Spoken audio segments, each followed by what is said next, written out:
ലോഹി സാറും മമ്മൂക്കയൊക്കെ നമുക്കൊരു ആരാധന കഥാപാത്രങ്ങൾ തന്നെയാണ്. ഭൂതക്കണ്ണാടി കഴിഞ്ഞ് ഡബ് ചെയ്തുകൊണ്ടിരിക്കുമ്പോഴാണ് എനിക്ക് സ്റ്റുഡിയോയിലാണ് എനിക്ക് രാജീവേട്ടൻ്റെ കോള് വരുന്നത്. ഗുരു എന്ന് പറഞ്ഞ സിനിമയിൽ ലാലേട്ടൻ്റെ ഒപ്പം ഉള്ളത്. ഈ ഭൂതക്കണ്ണാടിയിൽ വരുമ്പോൾ നമുക്ക് ഒത്തിരി അങ്ങോട്ട് അഭിനയിക്കേണ്ടതായിട്ട് വരും. എന്താ മീൻസ് ഓപ്പോസിറ്റ് നിൽക്കുന്ന ആൾ അത്ര ലെജൻഡറി ആയിട്ടുള്ള ഒരാളാണ് മമ്മൂക്കയോടൊപ്പം ആയിരിക്കും. അന്ന് ഞാൻ സിനിമയിൽ വന്നിട്ട് അതെൻ്റെ രണ്ടാമത്തെ പടമാണ്. അപ്പോൾ അന്ന് എൻ്റെ പ്രായവും എൻ്റെ ഒരു പക്വതയില്ലായ്മയും പിന്നെന്താ പറയുക എക്സ്പീരിയൻസ് ഇല്ലായ്മയൊക്കെ വെച്ചിട്ട് എനിക്ക് അന്ന് അതൊരു വലിയ സംഭവമായിരുന്നെന്ന് അന്ന് തോന്നിയിരുന്നില്ല. അഭിനയിച്ച് കഴിഞ്ഞപ്പോൾ ലോഹി സാർ ഇങ്ങനെ പറയുമായിരുന്നു, നിനക്ക് ഇപ്രാവശ്യത്തെ എന്തൊരു അവാർഡും മണക്കുന്നുണ്ട്. മമ്മൂക്കയുടെ പടമാണെന്നും പറഞ്ഞാണ് ഓടി ചെന്നത്. അപ്പോൾ അവിടെ ചെല്ലുമ്പോഴാണ് ഞാൻ ഇങ്ങനെ ഇത്രയും 15 വയസ്സുള്ളൊരു, അന്ന് എനിക്ക് 19-20 വയസ്സേ ഉള്ളൂ. 15 വയസ്സായ കുട്ടിയുടെ അമ്മയായിട്ടാണ് ഞാൻ അതിനകത്ത് അഭിനയിക്കുന്നത്. എൻ്റെ രണ്ടാം വരവിലാണ് ഞാൻ ഏറ്റവും കൂടുതൽ പടം ചെയ്തിട്ടുള്ളത്. ഏകദേശം ഒരു 10-15 പടം ഞാൻ ഇപ്പോൾ ചെയ്തിട്ടുണ്ട്. ഞാൻ ആക്ച്വലി കല്യാണം കഴിഞ്ഞിട്ട് ഞാൻ ഇവിടെ ഉണ്ടായിരുന്നില്ല. 17 വർഷത്തിന് ശേഷം ആണ് വടക്കൻ സെൽഫി എന്ന സിനിമയിലാണ് തിരിച്ചു വന്നത്. ഇപ്പോൾ രണ്ടാമത് വന്നതിൽ ഏറ്റവും ഞാൻ നല്ലൊരു ക്യാരക്ടർ ചെയ്തത് ഒന്ന് വെള്ളം, ജയസൂര്യയുടെ വെള്ളത്തിലെ ക്യാരക്ടറും പിന്നെ കൊത്ത് ആസിഫിന്റെ ജാടയിലെന്നൊക്കെ വെറുതെ പറഞ്ഞതാട്ടോ.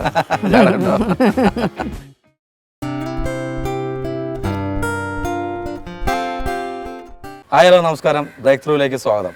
സീരിയൽ സിനിമ രണ്ടും വേർതിരിവില്ലാതെ പോയിക്കൊണ്ടിരിക്കുന്ന കാലഘട്ടമാണിത്. അപ്പോൾ തീർച്ചയായിട്ടും സിനിമയിലുള്ളവരൊക്കെ സീരിയലിലോട്ട് വന്നുകൊണ്ടിരിക്കുകയാണ്. മോസ്റ്റ് സീനിയർ ആക്ടേഴ്സും ഒക്കെ വന്നുകൊണ്ടിരിക്കുകയാണ്.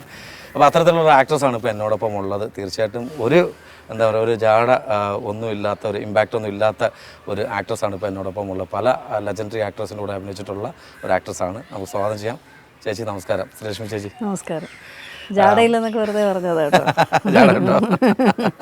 ഇല്ല ചേച്ചി, ഞങ്ങളൊരു 4 ദിവസം ലൊക്കേഷനിൽ ടീച്ചറമ്മയുടെ ഈ ടീച്ചറമ്മ കിട്ടാൻ വേണ്ടിയിട്ടാണ്. അല്ല, എനിക്ക് മനസ്സിലായി, ഞാൻ കാണുന്നുണ്ടായിരുന്നു. എന്താണെന്ന് വെച്ച് കഴിഞ്ഞാൽ ഞാൻ പല ദിവസവും ഇതിനകത്ത് കുറച്ച് സസ്പെൻസും കാര്യങ്ങളും ഒക്കെ ഉണ്ട് നമ്മുടെ ഈ സ്റ്റോറി.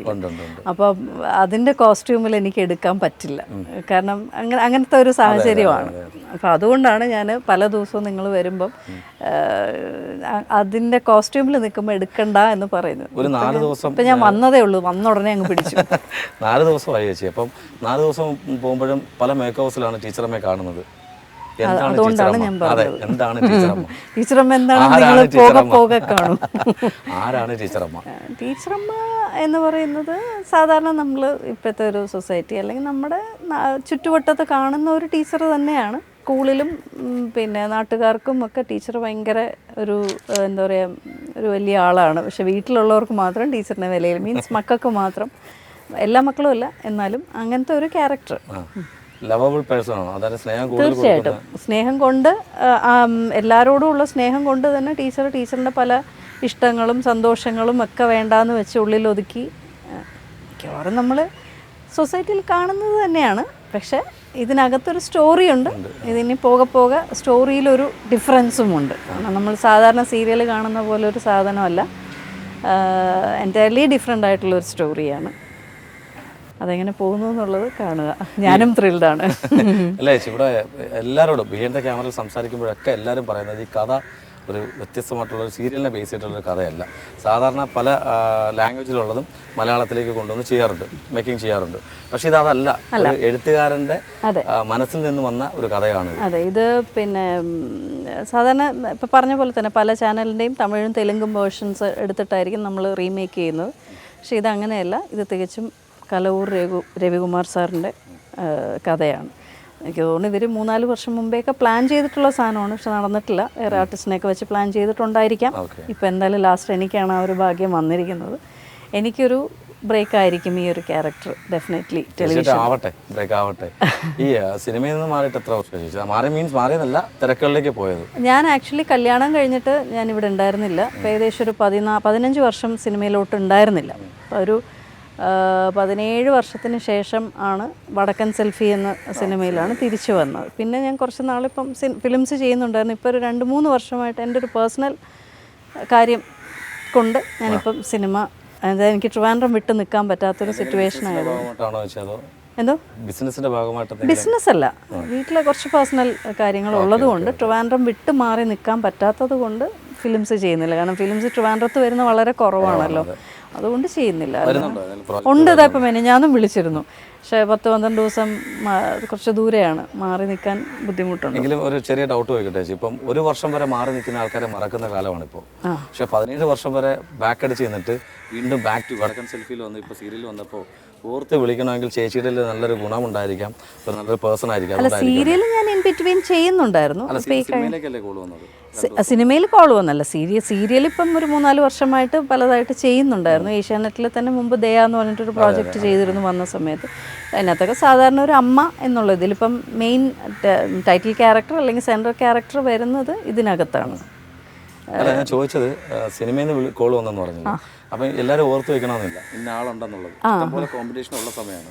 അപ്പോൾ ഈ 17 വർഷം നിന്നിട്ട് വീണ്ടും വരുമ്പോൾ ഓർക്കണമെങ്കിൽ ചേച്ചിയുടെ ഒരു ക്വാളിറ്റി ഉണ്ടായിട്ടായിരിക്കും തീർച്ചയായിട്ടും ചെയ്തിട്ടുള്ള ക്യാരക്ടേഴ്സ് വെച്ചിട്ട് നിൽക്കുന്നത്, അങ്ങനത്തെ തങ്ങി നിൽക്കുന്നത് കൊണ്ടായിരിക്കാം. ഇപ്പം ഞാൻ വന്നിട്ട് എനിക്കിപ്പോൾ രണ്ടാമത് വന്നതിൽ ഏറ്റവും ഞാൻ നല്ലൊരു ക്യാരക്ടർ ചെയ്തത് ഒന്ന് വെള്ളം, ജയസൂര്യയുടെ വെള്ളത്തിലെ ക്യാരക്ടറും പിന്നെ കൊത്ത് ആസിഫിന്റെ, സിബി മലയിൽ സാറിന്റെ കൊത്ത് എന്ന് പറയുന്നതിൽ അതിനകത്തൊരു നല്ലൊരു ക്യാരക്ടർ, അതിനും ഗംഭീരമാണ് കൊത്തിലെ. കൊത്തിലെ ആക്ച്വലി എനിക്ക് പെർഫോം ചെയ്യാനുണ്ട്, അങ്ങനത്തെ ഒരു ക്യാരക്ടറായിരുന്നു. പക്ഷേ ചേച്ചിയുടെ ഒരു കഥാപാത്രം എടുക്കുകയാണെങ്കിൽ ചില സിനിമകളിൽ സൈലന്റ് ആയിട്ട് പോകുന്ന കഥാപാത്രങ്ങൾ എന്ന് വെച്ചാൽ അഭിനയത്തിലൂടെ നമ്മൾ കണ്ണുകളിലൂടെയും കരച്ചിലൂടെയൊക്കെ ചേച്ചി അത് പ്രൊജക്റ്റ് ചെയ്തിട്ടുണ്ട്. അതുപോലെ സിനിമയായിരിക്കും ഭൂതക്കണ്ണാടി സിനിമ. ഈ ഭൂതക്കണ്ണാടിയിൽ വരുമ്പോൾ നമുക്ക് ഒത്തിരി അങ്ങോട്ട് അഭിനയിക്കേണ്ടതായിട്ട് വരും. എന്താ മീൻസ് ഓപ്പോസിറ്റ് നിൽക്കുന്ന ആൾ അത്ര ലെജൻഡറി ആയിട്ടുള്ള ഒരാളാണ്, മമ്മൂക്കയോടൊപ്പം ആയിരിക്കും. എങ്ങനെ ഉണ്ടായിരുന്ന എക്സ്പീരിയൻസ് എങ്ങനെ ഉണ്ടായിരുന്നു ചേച്ചി? അത് അന്ന് ഞാൻ സിനിമയിൽ വന്നിട്ട് അതെൻ്റെ രണ്ടാമത്തെ പടമാണ്. അപ്പോൾ അന്ന് എൻ്റെ പ്രായവും എൻ്റെ ഒരു പക്വതയില്ലായ്മയും പിന്നെന്താ പറയുക എക്സ്പീരിയൻസ് ഇല്ലായ്മയും ഒക്കെ വെച്ചിട്ട് എനിക്ക് അന്ന് അതൊരു വലിയ സംഭവമായിരുന്നെന്ന് അന്ന് തോന്നിയിരുന്നില്ല. ഇപ്പോഴാണ് അതിൻ്റെ ഒരു മഹത്വം എന്തായിരുന്നു എന്നുള്ളത്. അതെ, ശരിക്കും. കാരണം അത്രയും നല്ലൊരു പ്രോജക്റ്റ്, ഒന്ന് മമ്മൂക്ക, പിന്നെ ലോയി സാറിൻ്റെ ആദ്യത്തെ സംവിധാനം, അങ്ങനെ കിരീട ഉണ്ണിച്ചേട്ടൻ്റെ പ്രൊഡക്ഷൻ, അങ്ങനെ ഒരുപാട് ഇതുണ്ട്.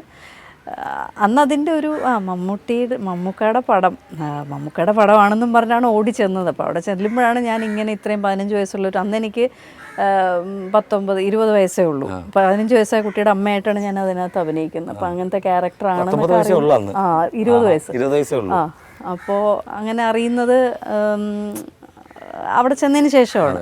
പക്ഷെ അപ്പോഴും എനിക്ക് ഒരു ടെൻഷനും ഉണ്ടായിരുന്നല്ലോ, ഞാൻ ഇത്രയും ചെറുപ്പത്തിൽ ഇനിയിപ്പോൾ ഇത്രയും വലിയൊരു അമ്മ ക്യാരക്ടറൊക്കെ ചെയ്ത് കഴിഞ്ഞാൽ ഇനിയിപ്പോൾ അങ്ങോട്ടൊരു ടൈപ്പായി പോവുമോ എന്നൊക്കെ ഉള്ളൊരു പേടി ഉണ്ടായിരുന്നു.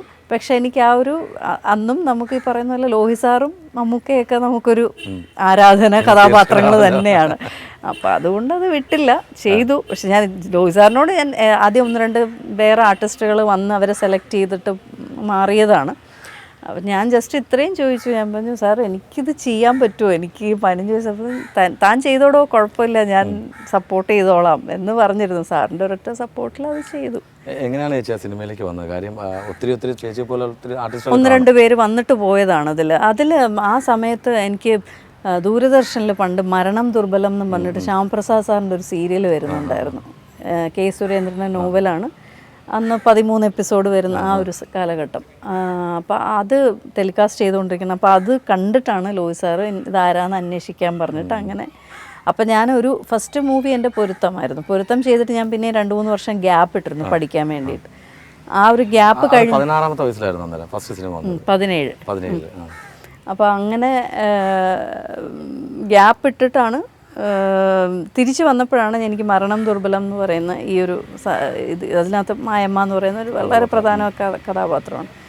അപ്പോൾ അത് ടെലികാസ്റ്റ് ചെയ്തുകൊണ്ടിരിക്കുന്ന സമയമായിരുന്നു. അങ്ങനെയാണ് ഞാൻ അറിഞ്ഞത്, അത് ദൂരദർശനിൽ അത് കണ്ടപ്പോഴാണ്. അപ്പോൾ അങ്ങനെ അന്വേഷിച്ച് വന്നപ്പോൾ ആക്ച്വലി ഉണ്ണിച്ചേട്ടനും ഞങ്ങളും ഫാമിലി ഫ്രണ്ട്സാണ്, റിലേറ്റീവ്സുമാണ്. അപ്പോൾ അങ്ങനെ അന്വേഷിച്ച് വന്നപ്പോൾ അത് ആരാന്ന് ചോദിച്ചപ്പോൾ അത് ഞങ്ങൾക്ക് അറിയാമെന്നുള്ള കുട്ടിയാണ്. എന്നാൽ പിന്നെ ഉണ്ണി ഒന്ന് അന്വേഷിക്കുകയെന്ന് പറഞ്ഞാൽ അങ്ങനെ എന്നെ ഒരു രാത്രി വിളിക്കുന്നു, അടുത്ത ദിവസം രാവിലത്തെ ട്രെയിനിൽ എനിക്ക് ടിക്കറ്റ് അറേഞ്ച് ചെയ്തു, ഞാൻ ഇവിടെ നിന്ന് ഷൊർണൂർക്ക് പോകുന്നു. അങ്ങനെ അവിടെ വെച്ചായിരുന്നു ഷൂട്ട്. ഈ ചേച്ചിയുടെ ഒരു ചെറിയൊരു സങ്കല്പം എന്നുള്ളത് ഇനി അമ്മ കഥാപാത്രങ്ങൾ മാത്രം ചെയ്യേണ്ടി വരും എന്നുള്ള സങ്കല്പമായിരുന്നു. അങ്ങനെ ആയിരുന്നു എനിക്ക്. പക്ഷെ ഞാൻ ഭൂതക്കണ്ണാടി കഴിഞ്ഞ് ഡബ് ചെയ്തുകൊണ്ടിരിക്കുമ്പോഴാണ് എനിക്ക് സ്റ്റുഡിയോയിലാണ് എനിക്ക് രാജീവേട്ടൻ്റെ കോള് വരുന്നത്. ഗുരു എന്ന് പറഞ്ഞ സിനിമയിൽ ലാലേട്ടൻ്റെ ഒപ്പം ഉള്ളത്. അപ്പോൾ അത് ജസ്റ്റ് ഓപ്പോസിറ്റ് പാവടയും ബ്ലൗസൊക്കെ ഇട്ട് ലെജൻഡറി ആയിട്ടുള്ള ആക്ടേഴ്സ് അന്ന് മമ്മൂക്ക ചാടി ലാലേട്ടനിലേക്ക്. തീർച്ചയായിട്ടും അതൊരു വലിയ ഭാഗ്യമായിരുന്നു. ഞാൻ സ്റ്റുഡിയോയിൽ ഡബ് ചെയ്തുകൊണ്ടിരിക്കുമ്പോഴാണ് അവർ മറ്റേ ഇതിൽ കൂടെ പറയുന്നുണ്ട്, ചേച്ചിക്ക് ഒരു കോളുണ്ട് സ്റ്റുഡിയോയിൽ. അന്ന് നമുക്ക് മൊബൈൽ ഫോൺസൊക്കെ കുറവാണ്. അപ്പം ഞാൻ പോയെടുത്തപ്പോൾ രാജീവേട്ടനെ എനിക്ക് നേരത്തെ അറിയാം, ഞങ്ങൾക്ക് നേരത്തെ അറിയാം, വളരെ കുഞ്ഞിലേ മുതൽ എനിക്ക് അറിയുന്നതാണ്. അപ്പോൾ പറഞ്ഞു, മണിക്കുട്ടി എന്ന് തന്നെ അവരൊക്കെ വിളിക്കും. ഞാനാണ് ഇങ്ങനെ ഒരു പടം ഉണ്ടോയെന്ന് വന്ന് ചെയ്യാവോ? അധികം ഒത്തിരി ഒന്നുമില്ല. ലാലിൻ്റെ ഇങ്ങനെ മുറപ്പെണ്ണായിട്ടൊരു ക്യാരക്ടറാണ്, ലാൽ ഇഷ്ടപ്പെടുന്ന ഒരു ക്യാരക്ടറായിട്ട്. അവൻ്റെ ഒരു സോങ് ഉണ്ട്, പിന്നെ 2-3 സീൻസേ ഉള്ളൂ. ഞാൻ പറഞ്ഞു പിന്നെന്താ ഞാൻ ചെയ്യും എന്ന് പറഞ്ഞു. പക്ഷെ ആ സോങ് ഭയങ്കര ഹിറ്റായി. ഗുരുവിലെ ഇളയരാജ സാറിൻ്റെ പാട്ടാണെന്നെല്ലാം. അങ്ങനെ അത് ചെയ്തു. പിന്നെ എനിക്കൊരു കോൺഫിഡൻസ് ആയി ചെയ്യാന്നുള്ളത്. പിന്നെ അതിനുശേഷമാണോ ചേച്ചി കാറിൽ നായിക കേട്ടോ? അതെ, അത് കഴിഞ്ഞിട്ട് ഞാൻ ചെയ്യുന്നത് ആക്ച്വലി താലോലം എന്നും പറഞ്ഞിട്ട് ജയരാജ് സാറിൻ്റെ ഒരു പടം. അതിനകത്ത് വീണ്ടും അമ്മ വേഷമാണ്. പിന്നെ അത് കഴിഞ്ഞ് കാറ്, മാട്ടുപ്പെട്ടി. എനിക്ക് ആ 3 സിനിമകളും ഒരേ പാറ്റേൺ, മീൻസ് അതായത് ഒരു അവാർഡ് മൂവി പോലത്തെ കഥയുണ്ട് അതിനകത്ത്. അങ്ങനെയുള്ള ഇപ്പൊ ഭൂതക്കണ്ണാടിയിലാണ് എനിക്ക് ബെസ്റ്റ് ആക്ട്രസ് മറ്റേ കിട്ടിയത്. അതിനുശേഷം അന്നേരം വണ്ടർ അടിച്ചില്ലേ? 20-ാമത്തെ വയസ്സിൽ അഭിനയിച്ചു. അയ്യോ തീർച്ചയായിട്ടും. അതും ഭയങ്കര അല്ല, അഭിനയിച്ചു കഴിഞ്ഞപ്പോൾ ലോയ് സാർ ഇങ്ങനെ പറയുമായിരുന്നു, നിനക്ക് ഇപ്രാവശ്യത്തെ എന്തോ ഒരു അവാർഡും മണക്കുന്നുണ്ട്. അതൊന്നും നമുക്കിതിന്റെ ഒരു ഇത് അറിയില്ലല്ലോ, നമുക്കതിന്റെ ഒരു ഇമ്പോർട്ടൻസ് ഇല്ല, വാല്യൂ അറിയില്ല. പിന്നെ നമ്മൾ അങ്ങനെ ഒന്നും ചിന്തിക്കുന്നില്ലല്ലോ, അങ്ങനെ ഒരു ഇത് ചിന്തിക്കുന്നില്ല. പക്ഷെ വന്നപ്പോൾ ഭയങ്കര സന്തോഷമായി. പക്ഷേ നമ്മൾ എക്സൈറ്റ്മെന്റ് എപ്പോഴും നമ്മുടെ ഫസ്റ്റ് ഒരു നമുക്കൊരു അംഗീകാരം കിട്ടുമ്പോഴാണ്. ആ അംഗീകാരം തന്നെ സംസ്ഥാന അവാർഡിലേക്ക് തലത്തിലേക്ക് പോകുമ്പോൾ ആ ഒരു ചിന്തിച്ചിട്ടുണ്ട് ചേച്ചി, ഇപ്പം ഈ ലെവൽ വരെ ചേച്ചി വരും, അല്ലെങ്കിൽ ഇപ്പം ഇവിടെ വന്ന് ടീച്ചർ അമ്മയിൽ ഇരിക്കും എന്നുള്ളത് ഒരിക്കലും ഇല്ല. കാരണം ഞാൻ സിനിമയൊക്കെ മതിയാക്കി പോയ ആളാണ്. മീൻസ് കല്യാണം കഴിഞ്ഞതോടുകൂടി ഞാൻ തന്നെ എനിക്ക് ഒന്നാമത് ഇവിടെ അല്ലായിരുന്നു, ഞങ്ങൾ പുറത്താണ്, ദുബായിലായിരുന്നു. അപ്പോൾ എനിക്ക് സിനിമ ഞാൻ ഇനി ഇല്ല. പിന്നെ മക്കളായി, വേഗം മക്കളൊക്കെ ആയി. പിന്നെ എൻ്റെ 2ാമത്തെ മോന് ചെറിയ സ്പെഷ്യൽ നീഡ് ചൈൽഡാണ്. അപ്പോൾ അവൻ്റെ ട്രീറ്റ്മെൻറ്റും കാര്യങ്ങളും. അപ്പോൾ ഞാൻ സിനിമ എന്നുള്ളത് ഞാൻ ഉദ്ദേശിച്ചിട്ടായിരുന്നു. പിന്നെ ഒരു പറഞ്ഞ പോലെ 15 വർഷം മക്കളൊക്കെ ഒരുവിധമൊക്കെ വലുതായി കഴിയുമ്പോൾ ആ സമയത്താണെന്ന് തോന്നുന്നു ഒരു ട്രെൻഡായിരുന്നു പോയവരെയൊക്കെ തിരിച്ച് കളിക്കുന്നത്. കുറേ പേര് തിരിച്ച് വന്ന സമയമായിരുന്നു. അപ്പോൾ അങ്ങനെ എനിക്കും കുറേ കോൾസ് വന്നു. അപ്പോൾ പിന്നെ മൂത്ത മോനും നാട്ടിലേക്ക് വരേണ്ട സമയമായി, പഠിക്കാനും പഠിത്തം 10th അങ്ങനെയൊക്കെ ആയി. അപ്പം ശരി എന്നാൽ നാട്ടിലോട്ട് ഷിഫ്റ്റ് ചെയ്തപ്പോഴാണ് ഇങ്ങനെ നോക്കാം എന്നുള്ളത്. അങ്ങനെ 1-2 പടങ്ങൾ ചെയ്തു, 1-2 സീരിയൽ. അങ്ങനെ വടക്കൻ സെൽഫിയൊക്കെ എനിക്കൊന്ന് എല്ലാവർക്കും ഒരു ഇമ്പാക്ട് കിട്ടിയത് അത്യാവശ്യം ഒരു യൂത്തിൽ യങ്സ്റ്റേഴ്സിലുള്ള ഒരു മൂവിയായിരുന്നു അത്. അതിനുശേഷമാണോ ചേച്ചി ഇപ്പം അതിനുശേഷം സിനിമയിലേക്ക് വന്നില്ല, പിന്നെ നേരെ സീരിയലിലേക്കാണോ പോയത്? അല്ല, അപ്പോൾ ആ സമയത്ത് കുറേ പടങ്ങൾ ചെയ്തിരുന്നു, കൊച്ചു പടങ്ങൾ. ഞാൻ കുറേ പടം ചെയ്തു. എനിക്ക് തോന്നുന്നു എൻ്റെ 2ാം വരവിലാണ് ഞാൻ ഏറ്റവും കൂടുതൽ പടം ചെയ്തിട്ടുള്ളത്. ഏകദേശം ഒരു 10-15 പടം ഞാൻ ഇപ്പോൾ ചെയ്തിട്ടുണ്ട്. പക്ഷേ എനിക്ക് അതിലൊന്നും നമുക്ക് ഈ പറഞ്ഞ പോലെ നമുക്ക് ക്യാച്ചിങ് ജോൺ ലൂത്തർ, ജയസൂര്യയുടെ തന്നെ ജോൺ ലൂത്തർ. പിന്നെ 2 എന്ന് പറയുന്ന ഒരു സിനിമ ഉണ്ടായിരുന്നു നമ്മുടെ. അങ്ങനെ കുറേ പടങ്ങൾ ഞാൻ ചെയ്തു, ഓർമ്മ വരണില്ല, കുറേ പടങ്ങൾ ചെയ്തിരുന്നു. പക്ഷേ എനിക്ക് തോന്നുന്നു ഈ സീരിയലിന് ആപ്റ്റായിട്ടുള്ള ടീച്ചറമ്മയെ തന്നെ കണ്ടെത്തിയിരിക്കുന്നത്. കാരണം ഞാൻ അതിനകത്ത് ആ ഒരു എപ്പിസോഡിൽ ചേച്ചി സാരി ഉടുത്ത് വരുന്ന ആ ഒരു മിക്ക സിനിമയിലും ചേച്ചി സാരി ഉടുത്ത് തന്നെ കണ്ടിട്ടുള്ളത്. പക്ഷേ ഇതിനകത്ത് 2-3 വ്യത്യസ്തങ്ങളായിട്ടുള്ള കഥാപാത്രങ്ങൾ വരുന്നുണ്ട്, അത് വെയിറ്റ് ആൻഡ് സീ. പക്ഷേ എങ്കിൽ പോലും ഈ ടീച്ചറമ്മ എന്ന് പറഞ്ഞൊരു കഥാപാത്രം എനിക്കൊന്ന് കുറച്ചും കൂടെ ചേച്ചിക്ക് ചെയ്യാൻ കുറച്ചും കൂടെ എളുപ്പമായിരുന്ന എൻ്റെ ഒരു വിശ്വാസം. ഒരു കഥാപാത്രം സാരി കംഫർട്ടബിൾ ആണ്, ഒരു ബാഗ്, മുടി പിന്നുന്നത് അങ്ങനെ തന്നെ സിംഗിളായിട്ട് പിന്നിടുക. അപ്പോൾ എനിക്ക് തോന്നുന്നത് അത് കംഫർട്ടബിൾ അല്ലായിരുന്നു, ഏറ്റവും കൂടുതൽ കംഫർട്ടബിൾ അല്ലായിരുന്നു. തീർച്ചയായിട്ടും ആണ്, കംഫർട്ടബിൾ ആയിരുന്നു. ക്യാരക്ടർ വൈസ് എനിക്ക് ഒന്നുമില്ല. പക്ഷെ ഇതിനകത്തൊരു ചാലഞ്ചിങ് സംഭവമുണ്ട്, അത് ഇനി നിങ്ങൾക്ക് കാണാം. എനിക്കതിപ്പോൾ പറയാൻ പറ്റും. ഓൾറെഡി ഞങ്ങൾ കണ്ടു, അത് നിങ്ങൾ കണ്ട് മനസ്സിലാക്കി എന്താണെന്നുള്ളത്. അതാണ് എനിക്ക് ഇതിനകത്ത് വന്നിട്ടുള്ളൊരു ചേഞ്ച്. കാരണം ഞാൻ എന്താണോ അതാണ് ഇനി നിങ്ങൾ കാണാൻ പോകുന്നത്. അതായത് ശ്രീലക്ഷ്മി ടീച്ചറമ്മയല്ല. ചേച്ചി അത് എത്ര എപ്പിസോഡാണ് ചേച്ചി ആ ഒരു ചലഞ്ചിങ്? അറിയില്ല, അതിന് സീരിയലല്ലേ, നമുക്ക് പറയാൻ പറ്റില്ല എത്ര. കാരണം ഒന്നാമത് നമ്മളിതൊരു ഷോർട്ട് ഇതായിട്ടാണ് എടുക്കുന്നത്. മറ്റേ മെഗാ സീരിയൽ പോലെ വർഷങ്ങളോളം വലിച്ചു നീട്ടുന്ന ഒരു സംഭവം അല്ല എന്നാ സാറ് പറഞ്ഞേക്കുന്നത്, കലൂർ സാർ അങ്ങനെ പറഞ്ഞേക്കുന്നത്. അപ്പോൾ ഒരു കുറച്ച് എപ്പിസോഡ്സിനുള്ളിൽ നല്ലൊരു കഥയായിട്ട് എല്ലാവരുടെയും മനസ്സിൽ തങ്ങി നിൽക്കുന്ന രീതിയിലൊരു സാധനം ചെയ്യുന്ന, ഈവൻ മേക്കിംഗ് രീതിയും ഭയങ്കര ഡിഫറെൻ്റ് ആണ്. ഇവിടെ നിങ്ങൾ കണ്ടു കാണുമല്ലോ, നമ്മളൊരു സിനിമ പോലെയാണ് ഇത് ചെയ്യുന്നത്. ഓരോ ഷോട്ടുകളും കംപ്ലീറ്റ് ജിമ്പലൊക്കെ ഉപയോഗിച്ചാണ് കംപ്ലീറ്റ് ഷോട്ട്സും പോയിരിക്കുന്നത്. അല്ലാതെ മറ്റതുപോലെ സ്റ്റിൽ ക്യാമറയും കട്ട്സും അതൊക്കെ വളരെ കുറവാണ്. എല്ലാം കൂടുതലും എല്ലാം സിംഗിൾ ഷോട്ടായിട്ടാണ് പോയിരിക്കുന്നത്. അങ്ങനെ തന്നെ ഫുള്ളും ഇപ്പം എല്ലാവരും പറയുന്നുണ്ട് ഓ സീരിയലല്ലേ ആദ്യത്തെ ഒരു 5 എപ്പിസോഡ് കഴിയുമ്പോൾ കാണാമെന്ന്. പക്ഷെ അങ്ങനെ അല്ല. നമ്മളിപ്പോൾ എടുത്തിട്ടുള്ള ഇന്ന് വരെയുമുള്ള സാധനങ്ങൾ അങ്ങനെ തന്നെ പോയിരിക്കുന്നത്. ഇത് എൻഡ് വരെയും അങ്ങനെ തന്നെ പോയി. ഈ ഒരു ക്വാളിറ്റി മെയിൻറ്റെയിൻ ചെയ്ത് തന്നെ പോവും. അത് ഞങ്ങളുടെ ഒരു ചലഞ്ചാണ്. ഇത് ആ ഒരു ചലഞ്ചിലാണ് ഇപ്പോൾ നമ്മുടെ റേറ്റിംഗിൽ 1-ൽ വന്നിരിക്കുന്നത്. കുറച്ച് എപ്പിസോഡ് ഉണ്ട് തന്നെ. ഒരു 100 എപ്പിസോഡ് ആകുമ്പോഴത്തേന് എന്തായാലും പിടിച്ചാൽ കിട്ടാത്തിടത്തോളം പോവാന്നുള്ള അതിൻ്റെ ഒരു വിശ്വാസം. അല്ല ഇനിയിപ്പോൾ ഇതിനകത്ത് ഞാൻ അതാ പറഞ്ഞത്, ഇതിനകത്ത് ഇനി ചേഞ്ച് വരുന്നത് ഒരു 10-25 എപ്പിസോഡ് കഴിയുമ്പോൾ ഇതിനകത്ത് ഭയങ്കരമായ ഒരു ചേഞ്ച് വരും. അത് നിങ്ങൾ കാണണം. അതെ, അതുവരെ ഒന്ന് വെയിറ്റ് ചെയ്താൽ അവിടെ അങ്ങോട്ട് ഭയങ്കര ത്രില്ലിംഗ് ആണ് ഈ കഥ. ഈ മേക്കിങ്ങിനെ കുറിച്ച് പറയാൻ നിഷാന്ത് സാറ് ഭയങ്കര കംഫർട്ടബിൾ ആണ്. നിഷാന്ത് ഭയങ്കര കംഫർട്ടബിൾ ആണ്, പറയാതിരിക്കാൻ പറ്റില്ല. കാരണം ഞാനിപ്പോൾ ആരെയും കുറ്റപ്പെടുത്തി പറയുന്നില്ല. പക്ഷെ ഞാൻ സീരിയലിൽ നമ്മൾ വർക്ക് ചെയ്യുമ്പോൾ നമുക്ക് എപ്പോഴും ഒരു ടാർഗറ്റ് ഉണ്ട്. ഒരു ദിവസം ഇത്ര എപ്പിസോഡ്സ് തീർക്കണം, അല്ലെങ്കിൽ ഇത്രയും ഡ്യൂറേഷൻ വേണം എന്നൊക്കെ. അപ്പോൾ അതനുസരിച്ചിട്ട് നമ്മൾ ഒരുപാട് കോംപ്രമൈസ് ചെയ്തിട്ട് തന്നെയാണ് സീരിയൽസ് ചെയ്യാറുള്ളത്. ഇപ്പം ആർട്ടിസ്റ്റ് എന്നുള്ള നിലയ്ക്ക് നമുക്ക് പല സമയത്തും നമുക്ക് ചിലപ്പോൾ സ്പേസ് കിട്ടാറില്ല, അല്ലെങ്കിൽ നമുക്ക് വേണ്ട സാധനങ്ങൾ കൊടുക്കാനുള്ള ഒരു ടൈം അവസരം ഒന്നും കിട്ടാറില്ല. കട്ട്സ് എടുക്കുന്നു, പെട്ടെന്ന് സീൻസ് തീർക്കും. ഒരു ദിവസം 18-20 സീൻസൊക്കെ വെച്ച്. പക്ഷേ ഇത് ഞാനിപ്പോൾ പറഞ്ഞ പോലെ തന്നെ സിനിമ പോലെ എടുക്കുന്നു.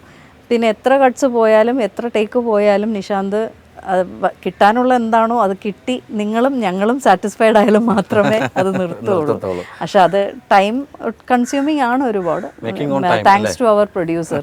അതാണ് തീർച്ചയായിട്ടും ഈ പ്രോജക്റ്റ് പോകില്ലായിരുന്നു. അപ്പോൾ എന്തായാലും ചേച്ചി വളരെ സന്തോഷമുണ്ട്. കാര്യം നല്ല ചൂടാണ്, ചൂട്. ഇനി ചേച്ചിയുടെ സീൻ വരാൻ പോകുന്നു. പ്രേക്ഷകരോട് എന്താ ചേച്ചി പറയാനുള്ളത്? ബ്രേക്ക് ത്രൂവിലുള്ള പ്രേക്ഷകരോട് ഒന്നുമില്ല. ടീച്ചറമ്മ, നിങ്ങൾ ഇപ്പം ഫസ്റ്റ് വീക്ക് കൊണ്ട് തന്നെ ഞങ്ങൾക്ക് നല്ലൊരു റിപ്പോർട്ടാണ് കിട്ടിയിരിക്കുന്നത്. നിങ്ങൾ സ്വീകരിച്ചതിൽ വളരെയധികം നന്ദി. എനിക്ക് പറയാനുള്ളത് ഇവിടെ നിർത്തരുത്. ഇപ്പം ആക്ച്വലി ഓരോ ക്യാരക്ടേഴ്സും ഇപ്പോഴും ഇൻട്രൊഡക്ഷൻ നടക്കുന്നേ ഉള്ളൂ. ഇപ്പോഴും വരുന്ന എപ്പിസോഡ്സിൽ കഥ ആക്ച്വലി ഇനി ഒരു 15 എപ്പിസോഡ് കഴിയുമ്പോൾ 15-20 കഥയുടെ ശരിക്കുള്ള ഒരു വഴിത്തിരിവ് വരാൻ പോകുന്നത്. അവിടെ നിങ്ങൾ മിസ് ചെയ്യാതെ മുഴുവനും കാണുക. കണ്ടു കഴിഞ്ഞാൽ അവിടം വരെ കണ്ടു കഴിഞ്ഞാൽ പിന്നെ നിങ്ങൾ ഇരുന്നോളൂ, അതെനിക്ക് ഉറപ്പാണ്. അപ്പോൾ കാണുക, ഞങ്ങളുടെ പ്രോത്സാഹിപ്പിക്കുക. നിങ്ങളുടെ കമൻസും കാര്യങ്ങളും ഒക്കെ ഞങ്ങളുടെ പേജുകളിൽ എഴുതുക. എന്തെങ്കിലും സജഷൻസ് ഉണ്ടെങ്കിൽ പറയാം. ഇത് തന്നെയാണ് എനിക്ക് പറയാനുള്ളത്. നമ്മുടെ പേജ് കാണും, സീരിയൽ അതിനകത്ത് തന്നെ കാണും, കമൻസ് വരും, നല്ല പോസിറ്റീവ് കമൻസ് തന്നെ ആയിരിക്കും. അപ്പോൾ ചേച്ചി, ഞാൻ പറഞ്ഞ പോലെ തന്നെ ഈ ഒരു സീരിയൽ ചേച്ചിയുടെ കംബാക്ക് ഒരു നല്ലതാവട്ടെ. ഇതൊരു നല്ലൊരു തുടക്കമാവട്ടെ, വീണ്ടും ഒരു റീ എൻട്രി തുടക്കമാവട്ടെ. ആത്മാർത്ഥമായിട്ട് പ്രാർത്ഥിക്കുന്നു. Thank you so much. Thank you so much. Thank you.